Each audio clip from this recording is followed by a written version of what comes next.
Alright, hey everybody, welcome back once again to my channel. This is Rob for Smirking Gun Reviews. We're doing Ozark, Season 1. We're at Episode 5, called Ruling Days. So full spoilers ahead. A lot of shit's going on in this episode. So, man, even though I just finished watching it, I don't know if I will hit everything. That's why we'll just kind of try to cover, like, each character's kind of role. So at the beginning of this, we have the pastor, preacher, minister, whatever, uh, in a flashback of a convenience store robbery where he's shot. And that's all I'm gonna really say about that. I mean, it's just like it's just his backstory. I do have my personal preferences and personal feelings about, you know, like just when I'm watching it, I just think about convenience store robberies and just how stupid they are, just whatever. Not in TV, just in general. So I'll keep my personal opinions about people who rob convenience stores to myself. But this guy decided to step in, and now he was shot, and now he runs this church on the water, which is pretty unique. I've never heard of it, but I guess I should have. It sounds like something that would be down in the Ozarks or in the South or whatever. Sorry, fly. There's that should be the thumbnail. Sorry, fly. So he's running this church on the water, and what he doesn't know, and that we find out later, is that the Snells are running their heroin business, or part of it anyway, through his church. That on the water nobody can really do anything, so they were handing out Bibles or little faith books or whatever. So some of them are getting regular Bibles, the rest are got drugs in them. And so when Marty and Wendy come to them, because they need to find a better way, another way to get this money laundered, because with the Snells, well, let's just back up. So Wendy finds the body of the strip club, boss, in the water that the Snells killed in the last episode. So they're dumping it there, I guess, as a warning / possible, like, getting rid of, if the birds are stupid, kind of a setup situation, which Martin's like forced to call 911 because Wendy's waving her, oar around. I don't know what else they were going to do except try to hide the body, but, in the end, it's better that they go to the cops, even though they got to prove that they bought it.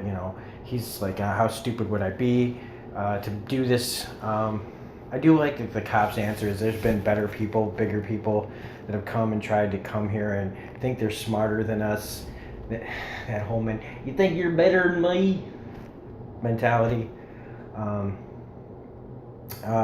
Where they said that those people have been like chewed up and spit out, and with a group like the Snells in here, who remind me of, like, what if the family from Resident Evil 7, like, if this was their backstory, like maybe if they were something big in their little podunk town, before they got infected with the T virus or whatever. That's what they remind me of.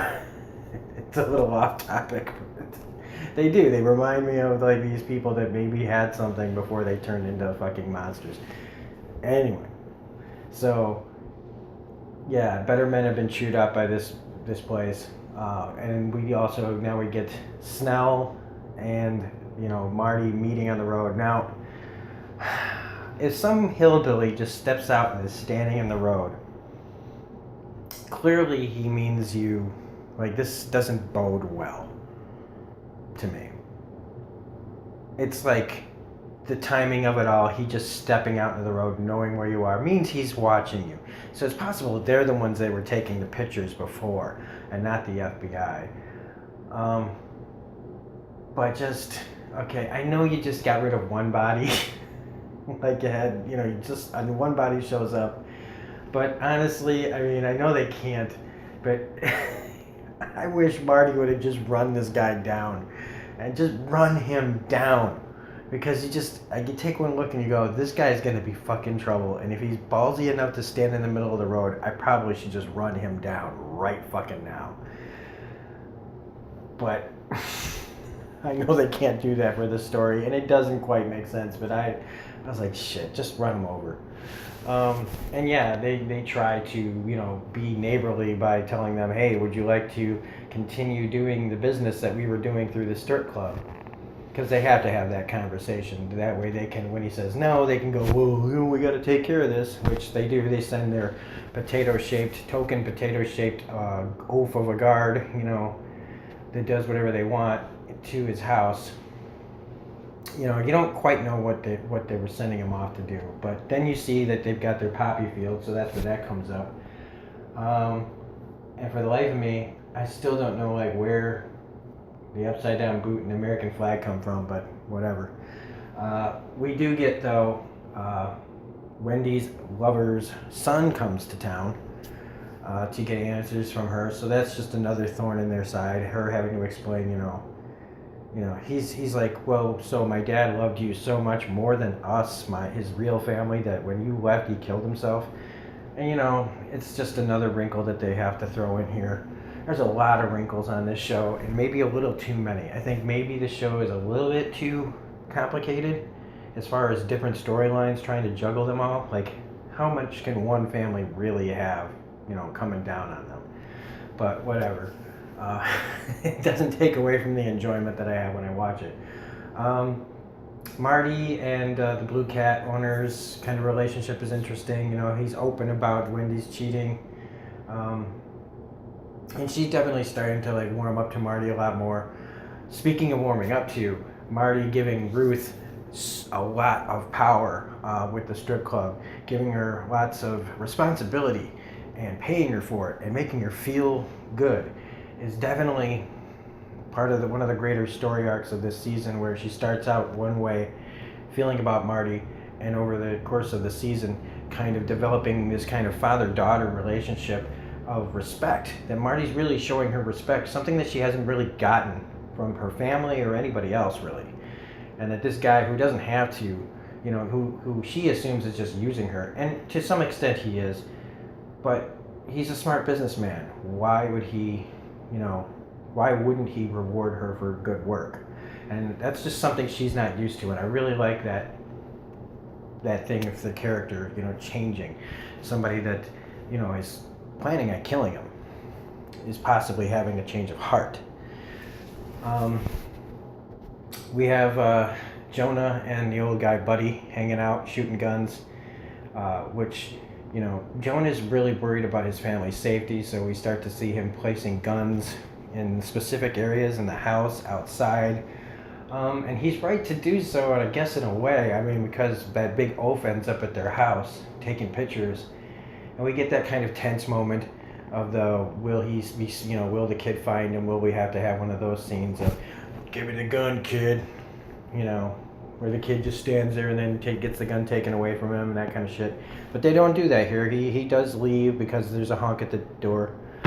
Another trope I saw in this was when Charlotte goes to work, she's got the cups, and Pretty Boy McFly is ready to open the door and help her and give her money and ask her to go to the party, and it's just like, one of these days I just want these guys that are just like, clearly there, takes one look at her and he's just like, she's here for the summer, it's time to get on, I want them to do a scene where the guy's just like, hey, you want to come to the party because I really want to fuck you. Instead of, hey man, why don't you come to the party, be cool, when we all know what I just met you, whatever. It's just mildly annoying trope that I hate. I know in real life we don't do that either. Some people probably do. But the whole dancing around the subject of, I just met you, I'm inviting you to a party, wink wink. Anyway, so what else do we have to talk about? Well, then Marty and Wendy figure out that they want to go to the pastor to tell him that they could help him build a church, because laundering money through a construction company and a church like that, the IRS is more, I guess in this world, I don't know if it's true, more hesitant to look into churches, the IRS is, where their money's coming from. so even though that story that Wendy tells the couple, the pastor and his wife, is so goddamn cheesy, and just if I heard that, I'd be like, take it out, get out of here. You're so, that is so bad. I wouldn't have believed it for a second. But and even then, I kind of didn't know if they believed it. But then we find out that they announce it that Marty and Wendy are helping them build a church, which screws the Snells over because of what their business has been.